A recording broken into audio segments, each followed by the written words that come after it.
Hello students and welcome to the Educant. और आज हम करेंगे चाइल्ड डेवलपमेंट यानी बाल विकास के दूसरे chapter principles of child development यानी बाल विकास के सिद्धांत। अगर इस चैप्टर के आपको नोट्स चाहिए पीडीएफ के अंदर तो वीडियो के डिस्क्रिप्शन में एक लिंक है जिस पर आप क्लिक करोगे तो वो आपकी फाइल डाउनलोड हो जाएगी। और अगर आप हमारे टेलीग्राम चैनल को या टेलीग्राम ग्रुप को ज्वाइन करना चाहते हो तो उसका भी लिंक वीडियो के डिस्क्रिप्शन में दिया हुआ है। वहां जाकर आप वो उस लिंक से हमारे टेलीग्राम चैनल से जुड़ सकते हैं और बहुत सारे टीचिंग एग्जाम से रिलेटेड नोट्स को ले सकते हैं। तो चलिए हम अपनी चैप्टर की शुरुआत करते हैं। जैसे कि चैप्टर का नाम ही बाल विकास के सिद्धांत है, यानी जो बच्चे का डेवलपमेंट होता है उसके क्या प्रिंसिपल्स हैं, वो किस कानून के तहत बच्चा डेवलप करता है, इसे जानना बेहद ज़रूरी है ताकि हमें पता लग सके कि बच्चा आखिर डेवलप्ड कैसे करता है और उसी हिसाब से हम अपनी टीचिंग को करेंगे या बच्चे को पढ़ाएंगे ताकि वो हमारे टीचिंग ऑब्जेक्टिव को भी पूरा कर सके, ताकि हम किसी भी तरीके से बच्चे को पढ़ाने में फेल नहीं हो जाते। तो चलिए शुरुआत करते हैं चैप्टर की। देखिए चैप्टर का नाम ही जैसे the principle of child development है, तो पहले उसे जान लेंगे है क्या ये। देखिए जैसे इसमें लिखा हुआ है कि पैटर्नों और प्रक्रियाओं से वृद्धि और विकास की पहचान करना, यानी जिस जिस पैटर्न से या जिस प्रोसेस से डेवलपमेंट हो रहा है उसको पहचानना, उनका चित्रण करना जरूरी होता है, क्योंकि ये बताता है कि बच्चों के भीतर वृद्धि और विकास किस प्रकार से चल रहा है। यानी जब किसी टीचर को ये नहीं मालूम होगा कि बच्चे के प्रिंसिपल क्या हैं डेवलप करने के, तो वो उसे समझ नहीं पाएगा, उसे पहचान नहीं पाएगा। और यही वजह रहेगी कि वो अपने बच्चों को पढ़ाते वक्त बहुत सारी गलतियां कर सकता है। तो टीचर ऐसी कोई गलती ना करे, तो इसके प्रिंसिपल बेहद ज़रूरी हो जाते हैं। एग्जाम पॉइंट ऑफ व्यू से भी बहुत सारे क्वेश्चन सी टेट के अंदर या कोई भी टीचिंग एग्जाम हो, वहाँ ये यहाँ से क्वेश्चन ज़रूर पूछा जाता है, ज़रूर पूछा जाता है। ये कंसेप्ट कभी भी छोड़ी नहीं जा सकती, क्योंकि ये बिल्कुल बेस है कि बच्चे का डेवलपमेंट कैसे होता है, उसके क्या प्रिंसिपल्स हैं। तो चलिए आइए हम पढ़ते हैं इसके कुछ प्रिंसिपल्स को।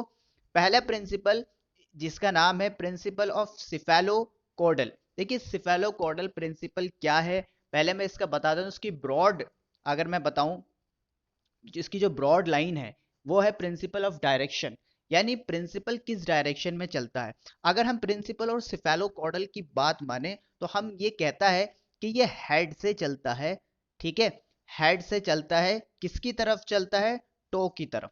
यानी हेड से टो की तरफ चलना, यानी जब सर से डेवलपमेंट पैर तक होगा, यानी इसका जो डायरेक्शन होगा सर से शुरू होगा और डेवलपमेंट पैर तक होगा। तो इसी को हम बोलते हैं सिफेलो कॉडल प्रिंसिपल। अब इस बात को जान लीजिए, जब बच्चा पैदा होता है, जब वो गर्भ में भी होता है, तो सबसे पहले उसके मस्तिष्क का विकास होता है, फिर और सारी चीजों का होता है। तो जब बच्चा पैदा हो जाता है तो सबसे पहले जो उसका फंक्शन शुरू होता है वो उसके दिमाग से होता है, क्योंकि हमें पता है हमारी सारी चीजें जो कंट्रोल होती हैं वो हमारे मस्तिष्क से होती हैं। अगर मस्तिष्क ही पहले डेवलप नहीं होगा तो कोई भी चीज आपस में नहीं चल सकती। आप देखेंगे जो लोग कोमा में चले जाते हैं तो बेसिकली उनका मस्तिष्क काम करना बंद कर जाता है, और यही वजह है कि वो अपने हाथ पैरों पर कंट्रोल खो देते हैं। तो हाथ पैरों पर कंट्रोल, आंखों पे कंट्रोल, सेंस पे कंट्रोल तो तभी आएगा ना जब आपका मस्तिष्क डेवलप होगा। तो सबसे पहले हम ये कहेंगे सिफेलोकोडल के अंदर कि इस मस्तिष्क की डेवलपमेंट होगा, फिर धीरे धीरे नीचे की तरफ डेवलपमेंट आता चला आएगा। तो चलिए नेक्स्ट देखते हैं। भाई नेक्स्ट है आपका प्रॉक्सिमल डिस्टल। प्रॉक्सिमल डिस्टल किस चीज की बात करता है उसे भी हम देख लेंगे। ये कहता है कि केंद्रीय से बाह्य की तरफ। अब केंद्रीय से बाह्य की तरफ का मतलब ये है जब आपकी रीढ़ की हड्डी की शरीर की बाहरी भागों में पहले विकसित होती है। देखिए जब कभी भी विकास होता है तो सबसे पहले रीढ़ की यानी स्पाइनल कोड आपकी बनती है, उसके बाद फिर चारों तरफ डेवलपमेंट होता है। तो इसी चीज को हम बोलते हैं प्रॉक्सिमल डिस्टल। यहाँ यानी यहाँ पर जो शुरू होता है डेवलपमेंट, जो शुरू होता है वो केंद्र से शुरू होता है, और केंद्र से शुरू होते हुए फैलता जाता है किनारों तक। इसी को बोलते हैं समीपस्थ बाह्य का सिद्धांत, और इंग्लिश में इसे बोलते हैं प्रॉक्सिमल डिस्टल। तो चलिए नेक्स्ट क्वेश्चन, नेक्स्ट देखते हैं प्रिंसिपल हम अपना, सरल से जटिलता की ओर। यानी जब बच्चा कोई चीज सीखता है तो सबसे पहले वो सरल चीजें समझता है, ना कि जटिल चीजें समझता है।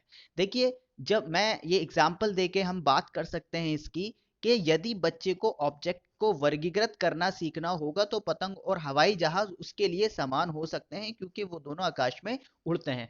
देखिए, जब बच्चा देखेगा पतंग को उड़ते हुए और बच्चा देखेगा हवाई जहाज को उड़ते हुए, तो वो उसे बहुत समान लगेंगे और एक सी चीज लगेगी, क्योंकि दोनों ही चीज उड़ रही हैं।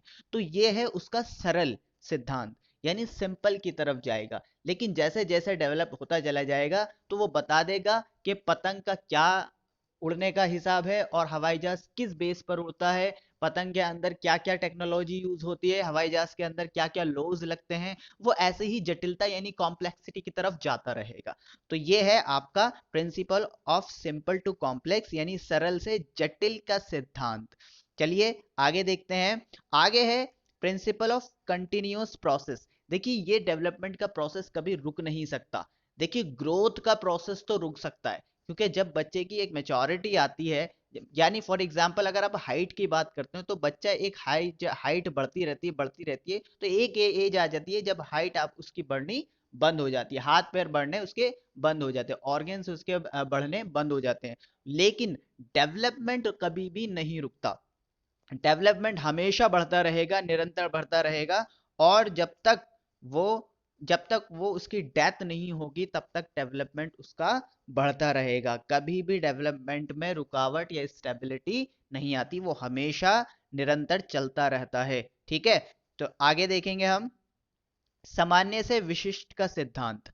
देखिए, सामान्य से विशिष्ट का सिद्धांत का मतलब यहाँ पे क्या है।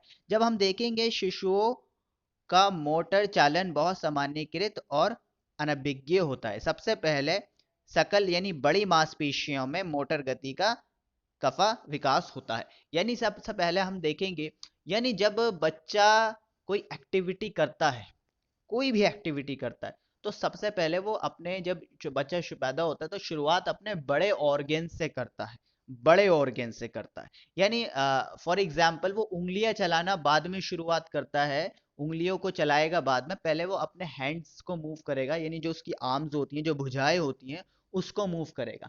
फॉर एग्जाम्पल बच्चा अपनी लातें चलानी शुरू कर देता है, लेकिन लातों के जो नीचे के पैर के जो टोज होते हैं उन्हें नहीं चलाता है, क्योंकि पहले वो क्या करता है, सामान्य यानी अपने बड़े बड़े ऑर्गन्स को चलाता है, फिर उसके अंदर वो स्पेसिफिक हो जाता है, विशिष्ट हो जाता है, फिर वो अपनी उंगलियां भी चलाने लगता है। जैसे बच्चा रोता है, तो जब छोटा बच्चा रोता है तो सबसे पहले अपनी बॉडी को हिलाता है पूरा रोने के अंदर, लेकिन जैसे जैसे वो बड़ा होता चला जाता है, बॉडी को हिलाना बंद करता है, फिर वो एक्सप्रेशन से रोता है सिर्फ। आप देखेंगे हम जितने भी बड़े हो जाते हैं सारी चीजें फिर एक्सप्रेशन से होने लगती हैं। तो इसी प्रिंसिपल को आप जनरल टू स्पेसिफिक प्रिंसिपल बोलते हैं। चलिए आगे देखते हैं। आगे है भाई व्यक्तिगत वृद्धि और विकास की दर का सिद्धांत। आप हमेशा इस बात को याद रखेंगे, जो इंडिविजुअल डिफरेंस है यानी व्यक्तित्व अंतर है हमारा, वो हमेशा रहेगा। और इसके अलग होने की वजह भी क्या है। देखिए, हर एक आदमी की जो अनुवांशिकता है और उसका जो पर्यावरण है या एनवायरनमेंट इसे बोल सकते हैं, वो सब अलग अलग होता है। यानी हेरिडिटी और एनवायरनमेंट के अलग अलग होने की वजह से हर एक बंदे का जो विकास है, जो डेवलपमेंट है, उसकी रेट भी बिल्कुल अलग अलग होती है, उसका ग्रोथ भी बिल्कुल अलग अलग होता है। तो अगर हम बात करेंगे कि प्रत्येक शिशु अलग है, यही कारण है कि उनके विकास की दर भी अलग होती है। विकास का पैटर्न अनुक्रम आमतौर पर समान होता है, ये बिल्कुल ठीक है भाई। पहले बच्चा इन्फेंस होता है, फिर वो चाइल्डहुड में आता है, फिर लेटर चाइल्डहुड में, फिर एडोलिसेंस में, फिर मेच्योरिटी को पहुंच जाता है। ये स्टेजेस तो बिल्कुल समान है, पैटर्न भी समान रहेगा, लेकिन रेट दर यानी किस परसेंटेज से डेवलपमेंट हो रहा है वो किसी की भी एक नहीं होती। आप देखते हैं कुछ बच्चे जल्दी से डेवलपमेंट करने लगते हैं, जल्दी से सीखने लगते हैं, कुछ बच्चे थोड़ा देर लगाते हैं। तो इनकी रेट सबकी अलग अलग होती है। और इसकी वजह क्या होती है, इसकी वजह होती है उनकी हेरिडिटी, जो आपने सुना होगा, अनुवांशिकता, और एनवायरमेंट। इसका ही फर्क पड़ता है जिसकी वजह से इनका इंडिविजुअल डिफरेंसेस आता है। अगर हम देखिए बात करें कि ये प्रिंसिपल्स शिक्षक को कैसे मदद पहुंचाते हैं, भाई शिक्षक को कैसे मदद पहुंचाएंगे उसमें देखेंगे। कक्षा में और बाहर जाने वाली गतिविधियों की योजना, यानी जब बच्चा कक्षा के अंदर होगा और कक्षा से बाहर होगा तो वो अपनी योजना बनाएगा इन्हीं प्रिंसिपल्स के बेस पर, क्योंकि अब उसे पता लग गया है कि बच्चे में इंडिविजुअल डिफरेंसेस होते हैं, बच्चों को अलग अलग अटेंड करना पड़ता है, बच्चे की मानसिकता के हिसाब से ही बच्चे से बात की जाती है। तो वो इस बात को समझ जाएगा और उसी हिसाब से फिर अपनी योजना यानी अपना लेसन प्लान तैयार करेगा।